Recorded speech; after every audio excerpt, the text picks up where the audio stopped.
Good morning and welcome to Liverpool Transfer Daily here on the Blood Red channel. I'm Guy Clarke, joined by Liverpool.com's Ben Bocsak as we discuss the latest Liverpool rumours as well as what the Reds rivals are up to in the transfer market. Ben, good Monday morning to you. I hope you're well. How are you?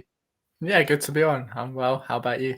Yeah, not so bad, thanks. Not so bad at all. We're going to get into the latest rumours then. Join us in the chat box. Any comments or questions you have, we'll try and get to them through the course of the show. But first up, Ben, we're going to discuss a potential incoming or a rumoured incoming for Liverpool. Marcos Leonardo of Santos. I mean, this link first emerged a month or so ago. A Brazilian, I think you have to say wonderkid when you describe a teenager playing in Brazil. A forward at Santos.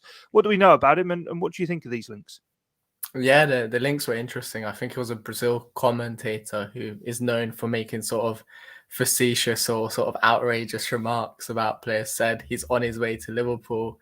That was the first sort of link that we got about him. But now there's other sites reporting it. I don't know if it's on the back of that or if there is any genuine interest. But in terms of Marcos Leonardo, he's a very talented player. He's played a lot of games for Santos, even though he's still a teenager, and he seems fast, very physical despite his stature. I think he's only 5'9", but he has an eye for a goal, and he just kind of reminds me a little bit of like a raw young Luis Suarez, and I think that's all Liverpool needs, sort of as an explanation or as an incentive.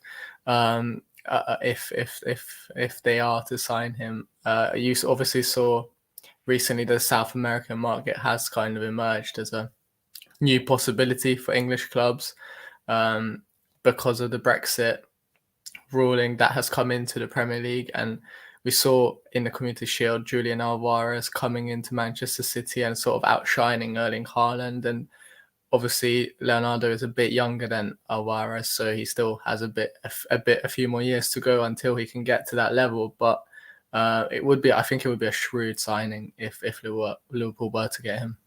Yeah, as you say, he is still a teenager. 15 goals in 39 appearances this season. As you say there, I suppose this is the kind of rumour we're going to become very used to seeing with the way in which Brexit changes the transfer market for British sides. South American talents all of a sudden are probably going to become the hot commodity. Yeah, and I mean, if you look at the Liverpool squad, we're already kind of seeing that.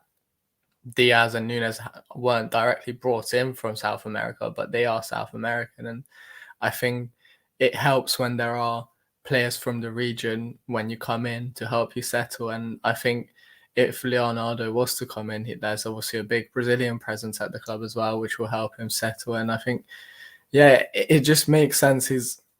Liverpool have been linked with a lot of Brazilian wonder kids over the years, and FSG have always been priced out for them. The likes of Vinicius and Rodrigo, Real Madrid have come in and paid crazy money for them. But with Leonardo, it feels like there's not that much interest and hype around him. Everyone is trying to get Endrick, the Palmeiras wonder kid, who obviously Liverpool have been linked with as well.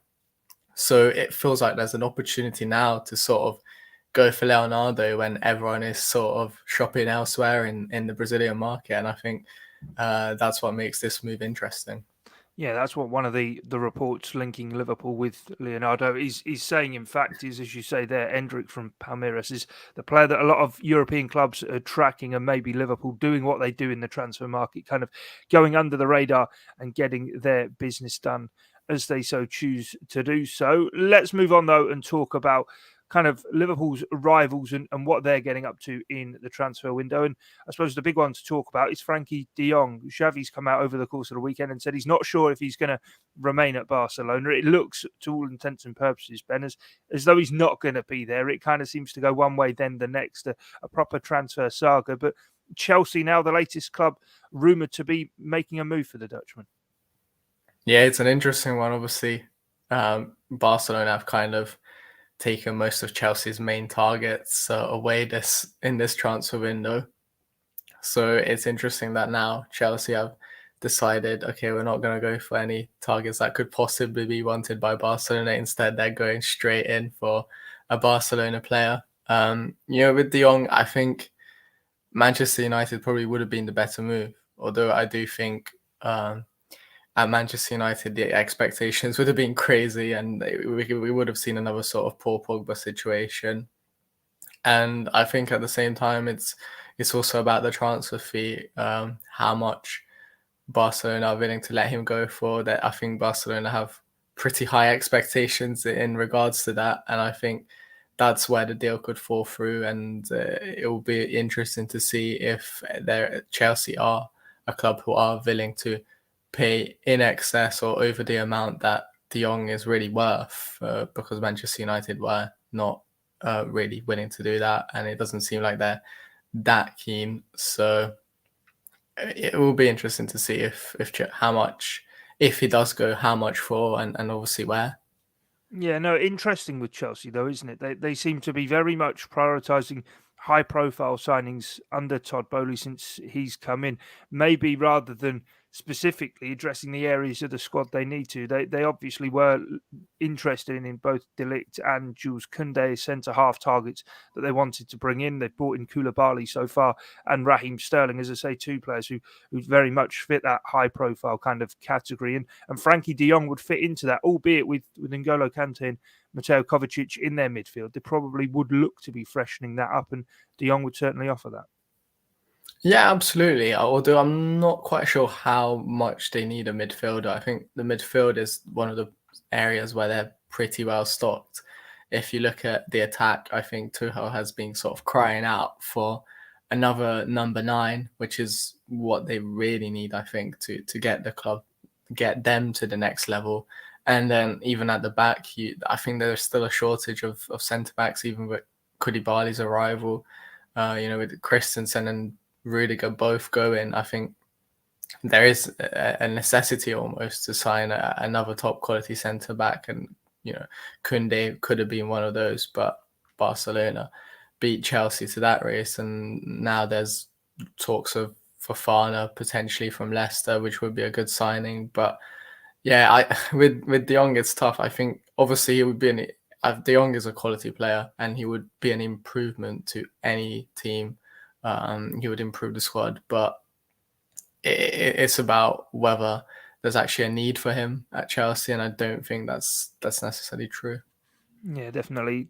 Morning to Alex and Kumar getting involved in the chat. Thanks for joining us, guys. A few questions in there that we will get to. But before that, just on Chelsea, I know you're recording the Liverpool.com podcast later on today, Ben, and going through your 1 to 20 Premier League table prediction. It will be available on the channel tomorrow. And I suppose without wanting to spoil that, though, in terms of Chelsea, we're into the week that the Premier League season begins now. Their squad seems to have an awful lot needed doing to it. Obviously, they've had a huge ownership change, which wouldn't have been predicted 12 months ago. But this time last year, everyone was predicting that they would very much be challengers to Manchester City and Liverpool, and maybe even have taken the Premier League title. Seems a long time ago now.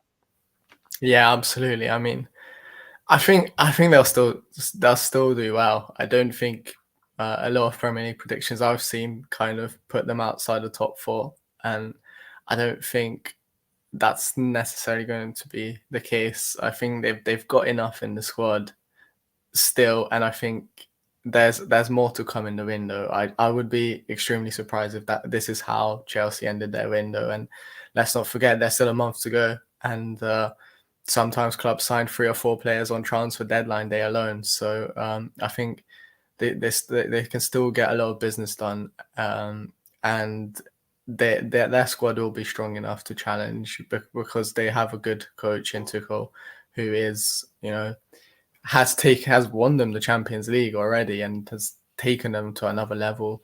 And I think with him at the helm and with the players that they already have, I mean, Sterling is a quality signing.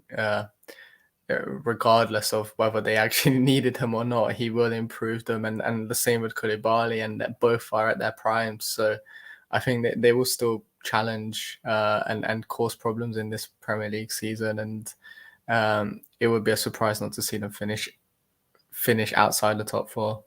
Yeah, no, most definitely right. Kumar's got involved, says Frenkie De Jong should join Chelsea. Staying at Barcelona will ruin his career, and going to Manchester United will deny him the chance to play in the Champions League. Let's get to one of Kumar's questions as well here, saying, should we be concerned about Liverpool's penetration players against a low block, as witnessed yesterday against Strasbourg? Personally, Ben, I wouldn't read too much into the Strasbourg game, given the team that was fielded by Liverpool, and more look to the Community Shield. And the man who came off the bench and certainly showed plenty of penetration, immediately running in behind that City back line. Yes, of course, they play a higher defensive line, but the nature of winning the penalty and also getting his goal, Darwin Núñez looks as though he's definitely going to be that player for Liverpool. Yeah, absolutely. And obviously against Strasbourg, Liverpool were playing without strikers, which I think Klopp highlighted after the game. And I'm sure that had an impact on how Liverpool would try to break down the Strasbourg defense. So yeah, I wouldn't read too much into it either. And I think certainly with Núñez coming in, I think that will be less of an issue heading into the Premier League this season, the season ahead. And yeah, with Strasbourg, I think it was just a learning curve for the youngsters, and they're going to take a lot away from that, despite the result. And they've been sort of shown what they need to get to the next level and improve. And I'm sure we'll see a lot of those new faces that we saw kind of for the first time at Anfield in future seasons. Yeah, no, most definitely right. That wraps us up for this morning here on Liverpool Transfer Daily. The Blood Red podcast will be with you this afternoon as we look towards the new season for Liverpool. Plenty of Community Shield reaction, as well as a look ahead as what could play out this season for the Reds. But from myself, Guy Clarke and Ben Bocsak, thanks for joining us this morning here on the Blood Red channel. It's bye for now.